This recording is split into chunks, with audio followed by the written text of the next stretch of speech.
This is 99% Invisible. I'm Roman Mars. The podcast Endless Thread is a great show out of WBUR in Boston that examines the blurred line between the online world and the real world. And their recent series is all about memes, those little bits of culture that are easily passed around the internet and are meant to convey a lot of information in a single glance. Memes are changing everything from our politics to our senses of humor to how we communicate online and in real life. I was recently taken with an episode of this series that was totally in my wheelhouse as both a young comic book collector and a lover of effective logos.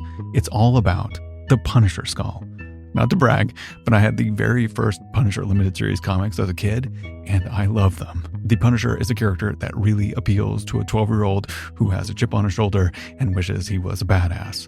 But since his first appearance as a villain in Spider-Man, the Punisher skull emblem has escaped the pages of the comics and is now being painted on police vehicles, adopted by members of the military, and donned by white supremacists, something the original creator of the character finds troubling, to say the least. Here is the story of the Punisher's symbol as a meme, its origins, its use today, and whether its creator, or Marvel or Disney for that matter, can take it back. This is Endless Thread, hosted by Amory Sievertson and Ben Brock Johnson. Some origin stories kick off with radioactive spider bites or alien planets. And some begin with good old-fashioned bloodshed.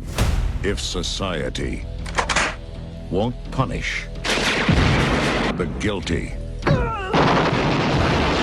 he will. He was a Vietnam vet, an honorable soldier. And he had a family. I can't believe I'm home. His family was killed in crossfire in a mafia shootout in Central Park. Get down, buddy, get down. And when the police weren't able to bring the criminals to justice, he went and took the law into his own hands. This is not vengeance. Revenge is not a valid motive, it's an emotional response. No, not vengeance. Punishment. You don't have to kill me over this. It was him arrest! Call me the Punisher.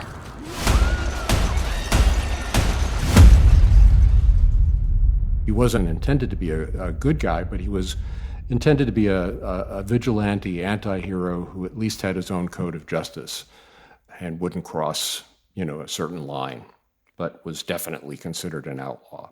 This guy knows a lot about the Punisher because he invented him. I'm Jerry Conway. I'm a comic book writer and TV writer. I'm the co-creator of The Punisher and various other characters that have appeared on TV and in movies, including 3 Punisher films, which we heard some snippets from. Jerry was a professional comic book writer by the age of 16. He's in his late 60s now, with tufty white hair. He has a nerdy laugh that he follows statements with, which is endearing. On the internet, he describes himself as a minor pop culture icon and a modest and unassuming fellow well-liked by those who don't know him. And Jerry is pretty modest, considering he's scripted classics like Marvel's The Amazing Spider-Man. It was actually in that series, back in 1974, that Jerry introduced the Punisher as a villain, an exceptionally violent and murderous one. He was a bad guy. Yeah, in the Marvel universe, there is no such thing as a complete bad guy. There are no mustache twirlers in the Marvel universe. But the man who becomes the Punisher has a real name, Frank Castle. And like so many bad guys in comic books, Frank has a tragic backstory. The horrors of fighting in the Vietnam War, followed by the murder of his entire family, left Frank traumatized, a misguided, tortured soul. Still, Jerry says over the years, the character has made it very clear. What he does is wrong. The way his enemies identify him, a huge, terrifying white skull with 4 extra long fangs plastered across his extremely muscular chest. And it's this symbol we want to tell you more about. Because even if you've never heard of the Punisher, I bet you've seen that skull emblem before. the one with the squinty eyes and the piano key-like teeth. Maybe you've noticed it on t-shirts, hats, bumper stickers, mashed up with pro-police thin blue line flags. You may have even spotted it on officers' uniforms, patrol cars, or permanently etched on skin. It was a photo. Somebody had tattooed the Blue Lives Punisher logo, the blue stripe variation on it, on their arm. And then above it, they had tattooed, "I don't read," and then below it, "Punisher Comics." And I thought, yep. So we've been wondering, how in the world did the mark of a fictional vigilante assassin who's not on society's side and has a hit list a mile long become a totem of mainstream law and order? And lately, almost a visual dog whistle for political factions in the U.S. that seem increasingly associated with violence.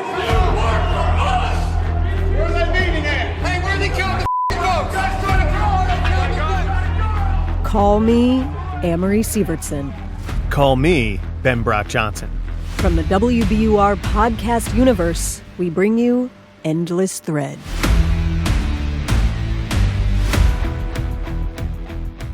Before we go any further, you might be muttering to yourself, wait, is the Punisher skull symbol a meme? It has no impact font. It doesn't tell a story in multiple panels. But it does have the other essential meme ingredients. Defined by our chorus of meme experts. It is this, idea that is shared by people, and it is modified, and it evolves like a gene. There are really ways in which we structure and then create a shorthand for a whole set of ideas. I think at the heart of any meme, it all ladders back up to like a larger kind of macro thing going on in culture. Like other memes, the Punisher skull is getting remixed all the time. With a lot of the memes we've explored in the series so far, that happens serendipitously. But the Punisher skull feels different. It hasn't just been tweaked or repurposed. According to its creator, its meaning has been turned upside down. And as a symbol, it might be in a major period of transition into something much more sinister. Today, we're looking at how the Punisher's symbol has become estranged from the Punisher's origin story, which for most memes is normal, but in this case, it's controversial and at the heart of a battle, Punisher style, to reclaim what the symbol means. Amory, there were basically 3 places I spent all of my time during middle school because I was extremely cool. The record store, which is cool. That is cool. The candy store, which my dentist would say is not cool, and the comic book shop. I'm with you on the first 2. So I'm not a full comic book nerd, but I do remember the Punisher from like the 90s era of the Punisher. Okay. What do you remember? He was super rough looking. He was like unshaven, super hairy. If his body was architecture, it would be from the brutalist school, sort of like chunked out of rough hewn slabs. Plus, he always was surrounded by this like spiral of shells flying out of his guns, out of his Uzis or whatever, and mostly what I remember was that huge white skull logo, because it was badass, as most skulls are. And Jerry Conway would agree. When he was first dreaming up the Punisher, he was inspired by an early comic book called The Phantom, featuring a warrior against evil who wore a skull-shaped ring. And his base of operations was the Skull Cave. And so I always thought this was enormously cool. and that, along with the idea of pirates, with the skull and crossbones, of the pirates, was something I thought it would make for, a kind of an interesting design for a guy who was an assassin, working against the mob. That was the impulse for the skull, going back to the Phantom and to the Jolly Roger. The Jolly Roger was, of course, that black flag with the white human skull and diagonally crossed bones, identifying a pirate ship that was about to attack. In the end, the Punisher kept the scary skull, lost the crossbones. But there's more to the genesis of this crazy popular skull motif than just swashbuckling rogue pirates inciting terror on the high seas, according to Nate Powell. I'm a cartoonist and graphic novelist, and I live in Bloomington, Indiana. Nate is the first cartoonist ever to win a National Book Award for his trilogy about the life of civil rights leader John Lewis. And while Nate might live in Bloomington, he'll always be from Little Rock, Arkansas. And a punk. Yes, definitely punk going on 30 years. That is one of the many punk and metal bands Nate has played in. So he not only comes from subcultures teeming with skull iconography and a military family, he was also a Marvel kid back in the 80s and 90s. But Nate says he didn't get interested in the Punisher specifically until a few decades later. Fast forward to 2016. He's living in southern Indiana. Going about my business, taking my kids to and from school. When he starts noticing this pronounced shift towards a hyper-masculine look, we're talking big beards, blacked out trucks, gun decals, and over, that menacing, long-in-the-tooth skull image. It was obvious to me that the Punisher skull was central, along with black and white American flags, etc., was central to the normalization of this paramilitary aesthetic. For Nate, seeing the Punisher symbol in this context was jarring. So he starts researching the saga of the Punisher skull icon and turning it into a comics essay, beginning with the roots of the skull and crossbones, or death's head imagery. Naturally, I was expecting to land on pirates. I was not expecting to land on a proto-paramilitary unit. As in privateers. And this is a really important distinction. We think of pirates as jolly, parrot-loving, treasure-hoarding, rum-guzzling scallywags with no real power behind them, right? But privateers are different. From the 16th to the 18th centuries, privateers are given the nod and the financial backing of colonial governments to seize and plunder enemy ships, says Nate, without following the usual rules of war. Not being outside of the law, simply being above the law. Bottom line, he discovered that the skull has always been a symbol of power beyond good and evil. But first and foremost, a declaration of power itself.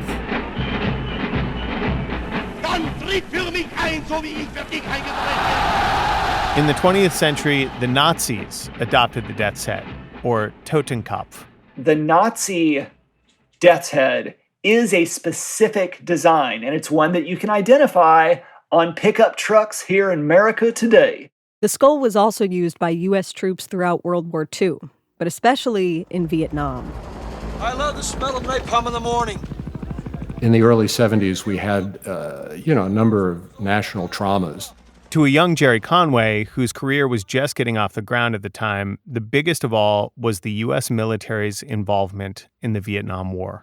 And for many people of my generation, that was a fundamental social crime that we felt that the government was perpetuating, which by itself sort of undermined your sense of the government as a force for good.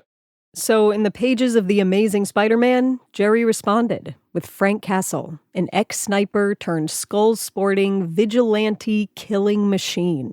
It sounds like it came from frustrations with the government's use of violence. Oh, yeah. I mean, it felt like the government is taking on the wrong people and ignoring the people who are really dangerous. The Punisher was controversial from the get-go. But like any good comic book character and meme, once he shot out of Jerry's pen into the Marvel Universe, he kept evolving and gaining fans. Lots of fans. For a period in the 80s, the Punisher became Marvel's most popular character next to Spider-Man. Maybe, Jerry says, because during the Reagan years, the Punisher embodied this ultimate truth, this notion that one man could wage war against crime itself. Government is not the solution to our problem. Government is the problem. So like a black and white character in a black and white era. Exactly. And I think that I've often said that the Punisher represents kind of a Rorschach test. for the era that readers discover him in. For me, in the early 70s, he was, a response to a dysfunctional era in American history. In the 80s, he's a triumphant character representing, a black and white view of the world. And in the 2000s, he's the dysfunctional Punisher, the despairing tragic hero who is really an outcast and no longer represents anything except his own id. Over the last few decades, there have been Punisher spin-offs, books, films, and TV series, all adapted and written by other people that have increased its visibility. And it must be said, some of these mutations were great, and some were decidedly not great. One of the offshoots, The Punisher Armory, reads kind of like a gun catalog, and some of the movies are just so bad. Holy shit, the Punisher! It's him! Move it very close up! Get it close up! I got it! Jerry refuses to see these movies.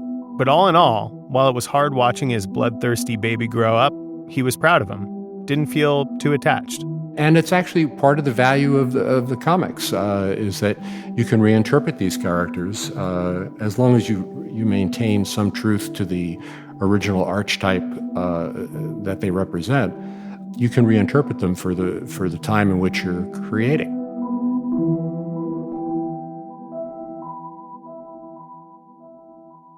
About 15 years ago, though, something very different started to happen. Not to the Punisher as a character, but to his symbol. It leapt off the page and took a hard right turn, not in storylines, but seriously IRL, in large part because of U.S. Navy SEAL Chris Kyle. Kyle served 4 tours in Iraq and was arguably the deadliest sniper in U.S. history. He credits himself with over 160 kills. Chris Kyle also worshipped the Punisher. His unit actually called themselves the Punishers and put the skull insignia everywhere. In his best-selling memoir, Kyle writes, quote, "We spray-painted it on our Hummers and body armor and on our helmets and all our guns. We spray-painted it on every building or wall we could. We wanted people to know, we're here and we want to with you." I didn't think it was the best thing in the world, but I could kind of see it because the Punisher was a vet, and was a sharpshooter in Vietnam, and in his updated version was a Iraq War vet. So, it made sense to me that somebody working in that world, being a soldier, might embrace that. While creator Jerry had imagined Frank Castle's story as a complicated cautionary tale, to soldiers like Chris Kyle, Frank wasn't an anti-hero. He was a hero. The Punisher skull became sort of an icon for some members of the U.S. military, Iraqi security forces, even Shiite militias in the fight against ISIS. Then, punk Punisher historian Nate Powell says it made another leap, moving from the U.S. military into American law enforcement. As a very clear, direct response to the movement for Black lives throughout the United States. Around 2014, right as tensions between police and communities of color were reaching a boiling point, Hands up! Don't shoot! Hands up! Don't shoot! that notorious long-fanged skull started showing up on Blue Lives Matter paraphernalia. Police challenge coins, officers' uniforms, patrol cars, sending a message, according to one Kentucky police chief, that they would take any means necessary to keep their community safe. Which feels like coded language. And this time, creator Jerry Conway could not empathize. By definition, he's the opposite of what they're supposed to be. He is someone who is outside the law, taking the law into his own hands. So if they're claiming the Punisher as their symbol, they are saying they are outlaws, and that they are criminals, and that they are enemies of society. Is that really what they want to be saying? Enemies of the state within the state. Yes, yeah. I mean, it's such a fundamental misreading, of the character that appalls me. But the appropriation or misappropriation, if you ask Jerry, of the Punisher skull symbol didn't stop there. In recent years, it's also become the darling of some on the right, like Fox News commentator Sean Hannity. His predecessor, President Trump, in less than 2 years now, has given power back to you. And factions of the far right, who, for whatever reasons, feel that government, modern society, etc., have failed them, or left them behind, or broken some kind of promise, which is not unlike the actions of the Punisher himself. An attempt to achieve justice through direct action, taking on the, quote, forces of evil by any means necessary. A variation of the Punisher logo turned up on some white supremacists marching in the 2017 Unite the Right rally in Charlottesville. And it's in vogue with the anti-government militia movement, the 3%ers. Here's a guy we talked to at a, quote, freedom rally in Boston this fall, who is waving a massive Punisher flag. It's a 3% skull, okay? And 3% of the people originally fought the British. Only 3% of the people. I am part of that 3% that is not afraid of the government. And most recently, it appeared among some of the armed insurrectionists that violently stormed the U.S. Capitol on January 6th. They're going to use this against us as hard as they can. But we ain't playing nice no more. Obviously, there is a huge difference between state-backed police and military forces and paramilitary extremist groups. Except, in a world where off-duty police officers are among the January 6th rioters, where military personnel eventually find work at Blackwater and other private security firms, where, as the Rage Against the Machine song says, some of those that work forces draw the same that burn crosses. Those lines seem to be getting even more blurry. So Nate argues that no matter who is flaunting the Punisher emblem, the skull is functioning once again as a symbol of power beyond the law. We've basically gone full circle. This logo has broken free from the gravitational field of the Marvel universe and any inciting influences on the character or its context. The comic book symbol itself reached escape velocity, but now we are back to its original intent.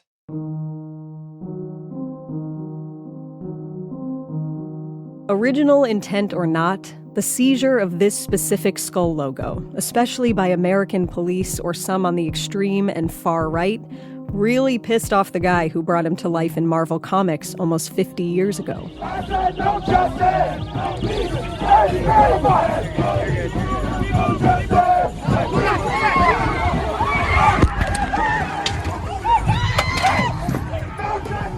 Last summer, after photos of police officers wearing Punisher skull patches while cracking down on Black Lives Matter protesters went viral, Jerry took matters into his own hands.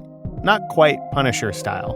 What did he do, and did it work? We'll find out after the break. You're listening to Endless Thread on 99% Invisible.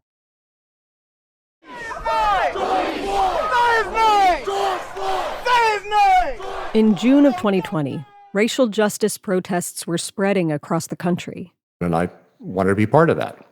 And also, I was in the middle of the pandemic like everybody else and going stir crazy. So the Punisher's daddy, Jerry Conway, launched the first ever BLM Skulls for Justice campaign. His intentions were twofold. One, support the Black Lives Matter movement by raising money for the Los Angeles chapter. And two, reclaim the skull. Potentially as a symbol for justice rather than for oppression. That while the Punisher was a very problematic hero, he was trying to fight on the side of right. Jerry invited young artists of color to come up with a new iteration of the Punisher skull emblem, one that would challenge its affiliation with, quote, lawless police oppression, fight fire with fire, logo versus logo. And lots of artists answered this call. The top-selling logo designed by an LA-based Vietnamese indie comics artist transformed the skull into a black power fist. The teeth, the fingers gripping the letters, BLM. A blood-red tear drips from one eye. And by one metric, the campaign was a smash success, raising over $75,000 for the Black Lives Matter Los Angeles chapter. Far more than Jerry ever imagined. As for Jerry's more abstract goal of reclaiming the skull for justice, I mean, I've heard one or two people on Twitter saying that there's literally no way that the Punisher logo can ever be anything except a symbol of oppression. And I think that's just, no, come on. But even if that were the case, sticking your finger in the eye of the bad guys is always a good deal. And putting out sweatshirts that had the BLM logo with the Punisher logo is it's a pretty hefty FU to people who deserve to have an FU. Jerry says he launched the logo campaign independently because the symbol was already controversial. Also, this was when Black Lives Matter protesters were grappling with how white participants could be allies without appropriating the megaphone or the spotlight. So would Jerry's effort feel off? We had to get at least one perspective from the BLM ranks, and we did. But let's get one thing straight first. I am not a fan of superhero comics. I love anti-heroes. Dr. Kimberly McNair is very familiar with the Punisher canon, and I am a member of Black Lives Matter Los Angeles, and I am also a postdoctoral fellow at Stanford University in African and African American studies. She actually studies T-shirt culture and Black activist traditions. And Kim says she understands Jerry Conway's intention to protect his creative legacy, set the record straight. As far as BLMLA is concerned, white supremacists are using this image to intimidate Black people. And no matter who a person is and where they are, trying to upend that effort is something that I believe is commendable and something that BLMLA believes is absolutely necessary.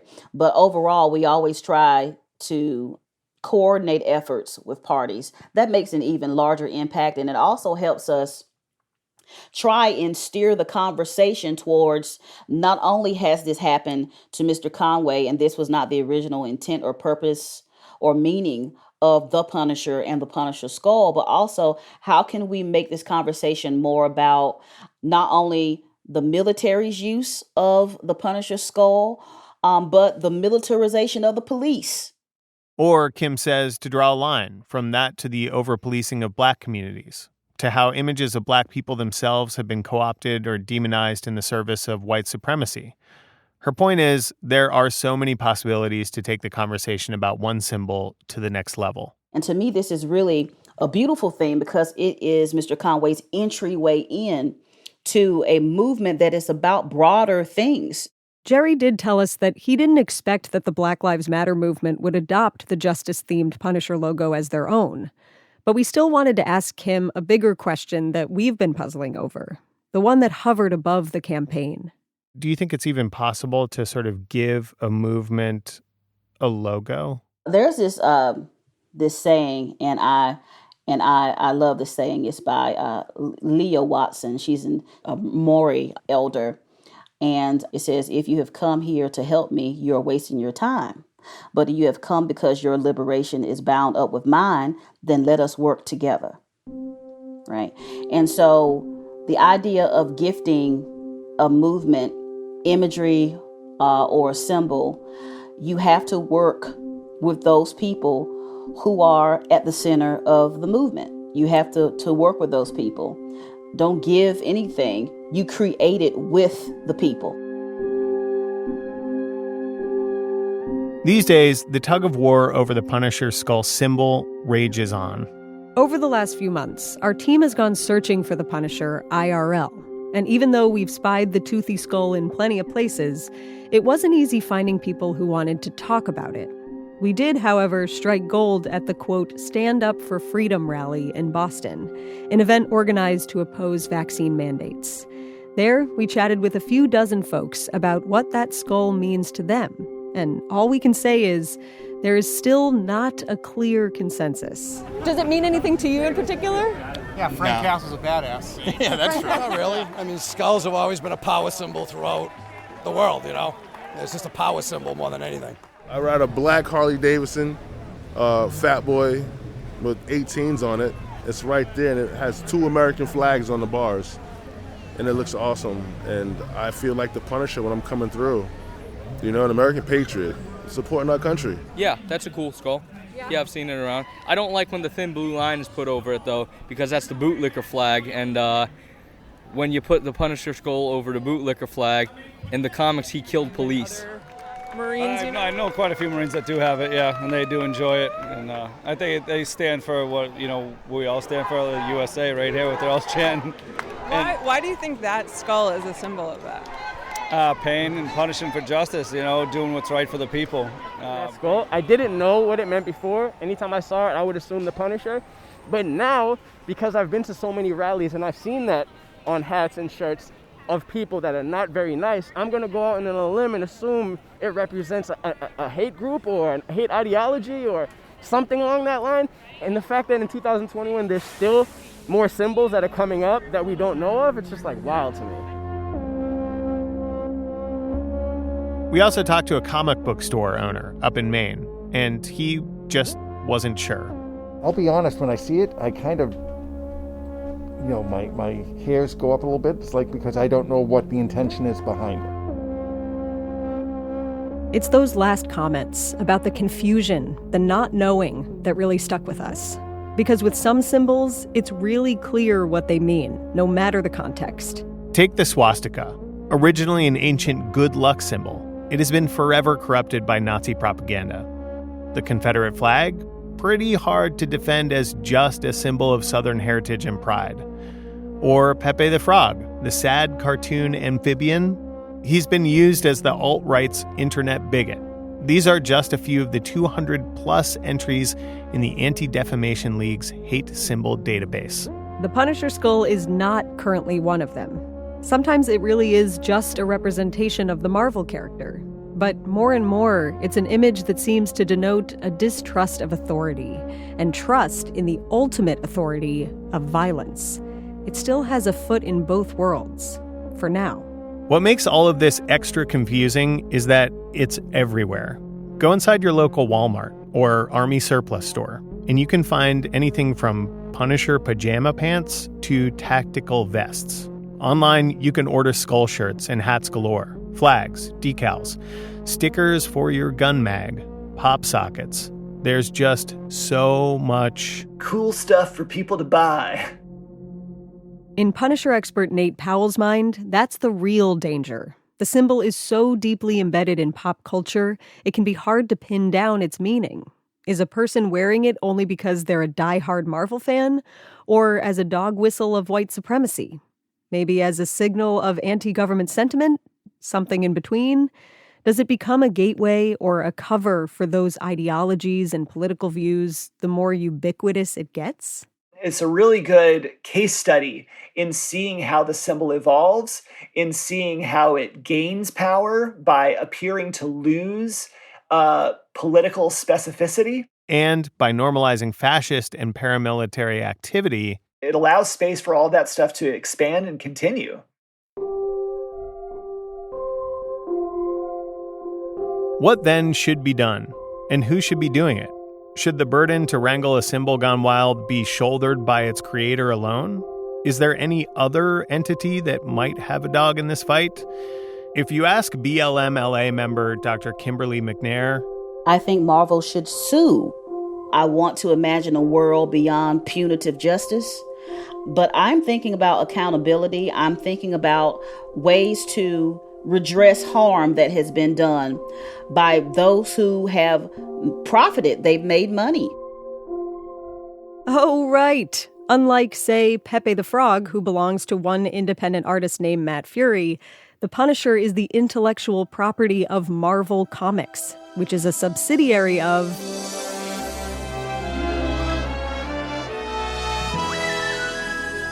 the Walt Disney Company, one of the world's largest and most litigious media and entertainment conglomerates, one that takes copyright and trademark infringement quite seriously. Disney has been known to go after just about anyone using unauthorized mouse ears, daycares, DJ Deadmau5, etc. And when it comes to unauthorized use of the Punisher skull, there have been repeated calls by fans on social media for Marvel/Disney to do something. When we contacted reps from Marvel and Disney to find out where they are in this whole wrestling match, we got But there's been a lot of dogged reporting on this issue in comic book trade publications. And from what we can tell, because of some murky trademark territory, Marvel probably has limited legal recourse to stop the spread of the Punisher skull, especially when it comes to non-commercial use. Police officers wearing Punisher patches at BLM protests, for example. But commercial use is not a trademark gray area, and it's really easy to get your hands on some bootleg Punisher merch. Jerry's best guess as to why Marvel hasn't cracked down on these unlicensed distributors? The promoters of these are all fly-by-night, Etsy kind of companies, and it would be like whack-a-mole. So far, the company has come out and publicly denounced racism. And when pressed on the appropriation of the skull, a Marvel spokesperson told Gizmodo their stance is laid out in a 2019 Punisher comic. In that issue, Frank Castle encounters two NYPD officers displaying the skull decal, tears it off, and lectures them, saying, quote, "You boys need a role model? His name is Captain America, and he'd be happy to have you." Which is super helpful if you actually read Punisher comics. A stronger offense from Marvel and Disney might actually put an end to the power struggle over this meme-ified logo, right? Hard telling not knowing. But if, as our Punisher authority Nate Powell likes to say, the skull symbol has in fact reached escape velocity, chances are this meme will continue to have a life of its own. And in his view, trying to redefine the Punisher symbol or the character is a massive waste of time right now. Why can't we just continue spending that time and spending more time trying to prevent police officers from, killing black citizens without accountability? Sometimes you just have to recognize that there will be no reclamation.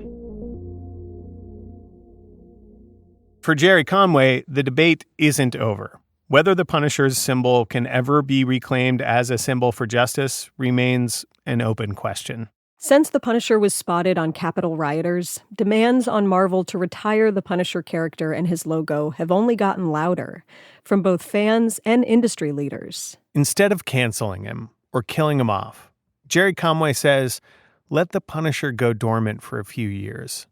And then let's reinvent Frank Castle. Give him a new mission. Maybe even a new identity.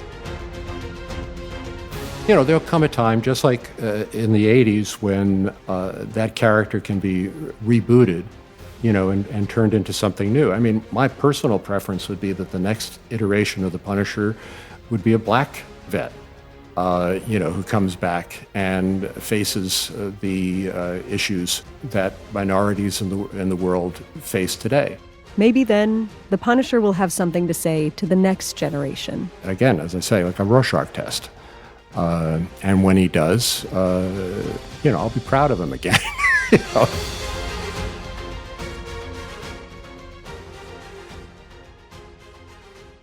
Endless Thread is a production of WBUR in Boston. It's hosted by Ben Brock Johnson and Amory Sievertson. This episode was produced by Nora Sachs as part of the series on the cultural history and importance of memes. Endless Thread is made by producers Dean Russell, Nora Sachs, Kristen Torres, and Quincy Walters. Editing by Maureen McMurray. Mix, sound design, and original music by Matt Reed. The meme experts you heard were Gianluca Stringini, Joan Donovan, and Amanda Brennan. Endless Thread is one of the great ones. Go subscribe now. 99% Invisible is Delaney Hall, Kurt Kolstad, Swan Real, Emmett Fitzgerald, Vivian Leigh, Joe Rosenberg, Chris Berube, Christopher Johnson, Lashma Dawn, Sophia Klatzker, Jason De Leon, and me, Roman Mars. We are part of the Stitcher and SiriusXM podcast family. Now we headquartered 6 blocks north in the Pandora building in beautiful Uptown, Oakland, California. You can find the show and join discussions about the show on Facebook. You can tweet at me at Roman Mars and the show at 99pi.org. We're on Instagram and Reddit too. You can find links to other Stitcher shows I love as well as every past episode of 99pi at 99pi.org. Call me Stitcher. I'm serious. XM.